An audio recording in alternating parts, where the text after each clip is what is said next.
Hi, welcome to Kala Style. In this video series, we'll see why language, what is programming language and what is Python.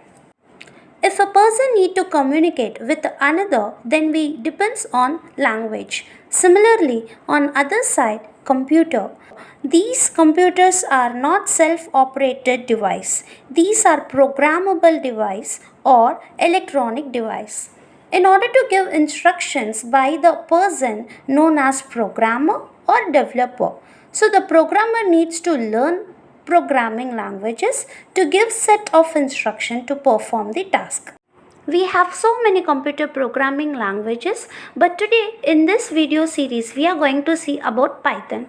Python is a general purpose programming language used for developing websites and software, task automation, data analysis and data visualization.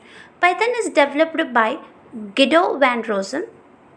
Well, why Python? Python is a user-friendly language. Python has been adopted by many non-programmers such as accountants and scientists for a variety of everyday tasks like organizing finances. Second, it is a portable language where you can execute the code in any hardware operating system. And also, it is easy to use and learn since the syntax are very simple, we can easy to use. Well, that's it for today. We'll see you again. Thank you.